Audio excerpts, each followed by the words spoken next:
Vous avez le patron de la Banque d'Angleterre, McCartney, même pas le prénom que les Beatles, mais c'est un autre, qui a prononcé un discours qui est sur le site de la Banque d'Angleterre, où il appelle à mettre en place une monnaie mondiale aux dépens du dollar, ajoutant que cela ne se fera pas sans heurts. Ça, c'est la formule ouatée pour dire que ça va se faire dans un bordel généralisé, pour mettre en place une monnaie mondiale dématérialisée.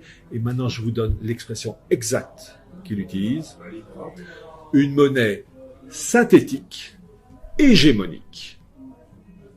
Alors, dans mon livre, donc Archives du mondialisme, je montre qu'il y a cette volonté de gouvernance mondiale liée avec monnaie mondiale. Et je présente en particulier les propos de la revue The Economist, qui annonçait à l'horizon 2018, dans une revue de 1988, une monnaie mondiale, Phoenix, ou un autre nom, peu importe, et des documents aussi de The Economist qui présentent un projet en 1990 d'une gouvernance mondiale avec des blocs continentaux. Et chose très intéressante, vous avez l'Union européenne accolée à l'Amérique du Nord avec l'Angleterre qui fait le lien. Et le Brexit rentre dans cette catégorie.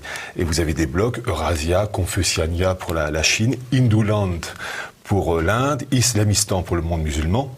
Et ce projet donc va de pair avec la monnaie mondiale. Et il faut rappeler, et c'est ça que j'explique dans ce livre, que ces projets actuels, défendus entre autres par la City de Londres, s'appuient sur des idéaux anciens. Vous avez par exemple l'Utopia de Thomas More en 1516 qui développait le même idéal d'un monde unifié, population mélangée, des populations devant déménager tous les 10 ans pour ne pas s'enraciner, nomadisme.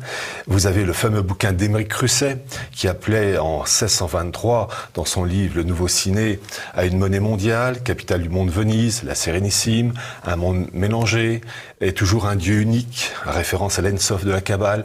Et j'ai montré en particulier que là où les choses commencent à s'accélérer, c'est le XVIe siècle avec les Pays-Bas, enfin la Province-Unie, où vous avez la première communauté marane qui crée ce pôle financier avec Amsterdam.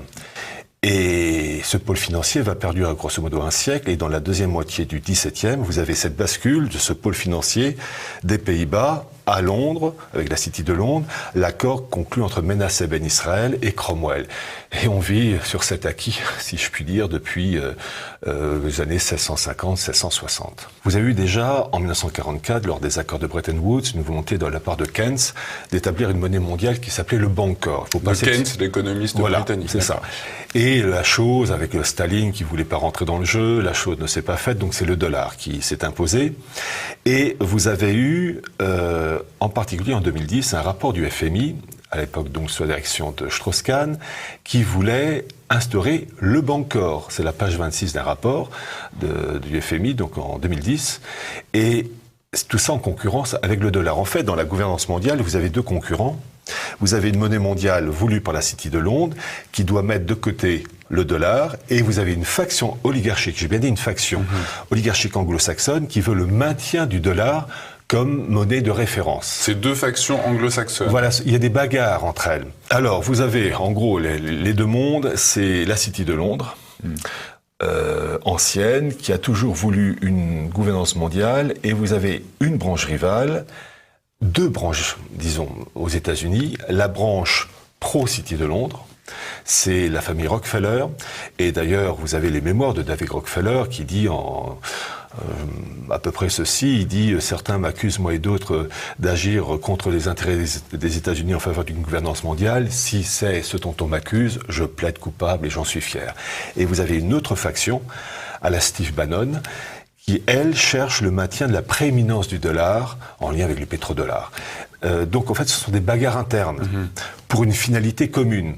Et déjà, on avait ce combat au temps de Cecil Rhodes. Donc, fin 19e, début 20e, vous aviez une partie qui voulait une gouvernance mondiale sous l'égide de la City de Londres, l'Empire britannique, et puis l'autre qui voulait suprématie mondiale, mais dans le cadre américain. La Russie de Poutine s'oppose à un certain type de gouvernance mondiale. En fait, Poutine et ses comparses sont pour la gouvernance mondiale. Il a dit lui-même, en 2014, je le cite de mémoire, « Je suis pour un nouvel ordre mondial, politique, économique, juridique, avec une ONU modernisée, des unions régionales constituant cette gouvernance mondiale, mais des unions régionales respectant les intérêts de chacun. La Chine est un point capital dans la gouvernance mondiale, et en particulier, je vais vous citer Chatham House, qui est donc cet institut créé en 1919 pour tout ce qui est affaires étrangères, l'équivalent américain, le CFR, l'équivalent canadien, c'est le CIC. Enfin, au début, ils avaient un autre nom, mais actuellement, c'est le CIC.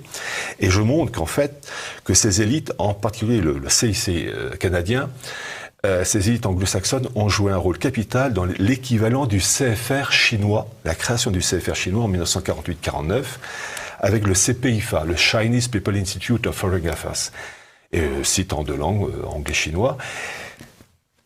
Ces gens-là veulent aussi une gouvernance mondiale, mais pour la Chine, ils veulent une grosse part du gâteau.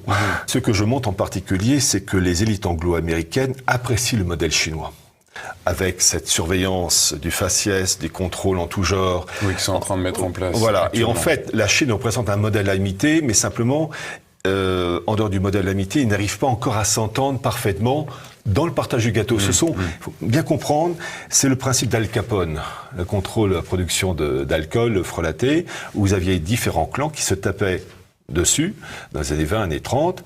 Ils voulaient la même chose, simplement ils s'entendaient pas dans le partage des zones à contrôler. Voilà. Eh bien, à une échelle planétaire, c'est le principe d'Al Capone. Ils se tapent entre eux, mais pour une finalité commune. Vous avez différentes banques centrales, la Fed, les États-Unis, le BCE, etc. Mais en fait, la maison mère, la banque des banques, c'est la BRI, la Banque des règlements internationaux. Le siège est à Bâle. Et si vous voulez rentrer dans cette banque BRI, impossible. Même la police suisse ne peut pas. Donc, c'est un État dans l'État. Donc, déjà, mauvais signe. Quand vous avez un système qui est coupé des instances démocratiques, puisque, paraît-il, on vit en démocratie, que c'est le peuple qui est souverain, eh bien, quand vous voyez que même les autorités policières et juridiques ne peuvent pas rentrer dans ces bâtiments pour une raison X, c'est qu'il y a un État dans l'État. Cette volonté de mettre en place une monnaie mondiale, c'est au service d'une oligarchie apatride. Et en particulier, il faut toujours mettre en lien la monnaie mondiale avec l'organisation politique du monde, déjà annoncée par Thomas More ou Francis Bacon, ou encore, comment il s'appelle, Émeric Crusset, 16e et 17e siècle, mais dans la Révolution française, j'ai montré en particulier, déjà dans la classe du mondialisme, cette volonté de créer une France en damier, en carré.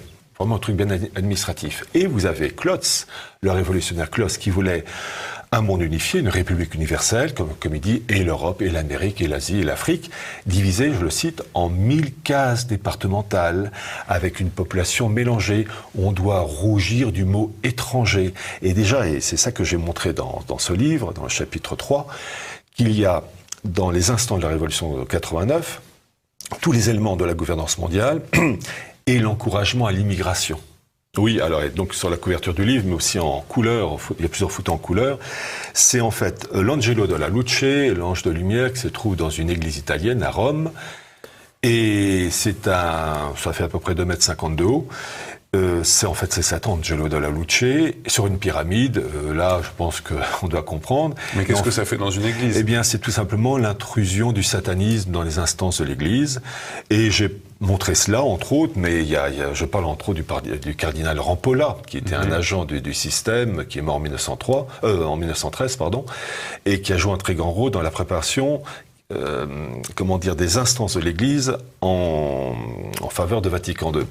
Et j'ai montré que cet homme-là avait travaillé main dans la main avec, Joseph Ratzinger, qui est plus important que Jean Monnet, Schumann, etc. Donc, tout ce qui est satanisme est en lien avec gouvernance mondiale et organisation administrative de blocs continentaux. Voyez-vous, le problème, lorsqu'on parle de la gouvernance mondiale, il faut voir, certes, l'aspect matériel, mais il faut voir aussi la tournure d'esprit des personnes, leurs référents religieux et philosophiques. De l'esprit dépend la matière. C'est-à-dire, quand on veut connaître par exemple quelqu'un, on ne regarde pas son compte en banque, on regarde son origine sociale. Eh bien, là, le satanisme, quand vous avez cette pyramide avec cet ange luciférien, c'est mauvais signe. Et en particulier, ça se greffe avec la maçonnisation de l'Église.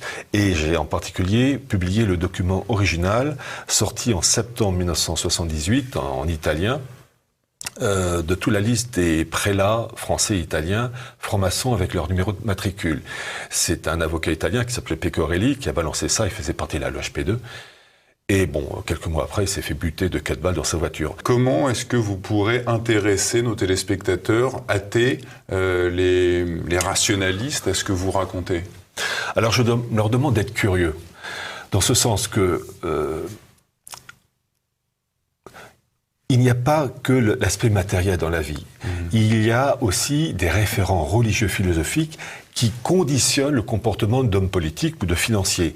On peut ne pas adhérer à ces idées religieuses et philosophiques, mais au moins on peut, ne serait-ce que par curiosité intellectuelle, les lire pour comprendre pourquoi telle personne a dit ceci ou fait cela. Donc je demande à ces personnes d'avoir cette ouverture d'esprit, et je vais être encore plus direct, ne pas avoir cette mentalité de petites gens qui ne veut pas voir. J'aime les gens curieux, ouverts d'esprit, qui n'aiment pas, après ça c'est leur affaire, mais au moins qui ont la certitude de l'existence d'un document qui permet de comprendre ensuite le comportement de tel dirigeant politique ou de tel pays dans un événement quelconque. Et c'est comme ça qu'on reconnaît la solidité de quelqu'un quand on reste fidèle malgré les épreuves. C'est vrai pour beaucoup de choses.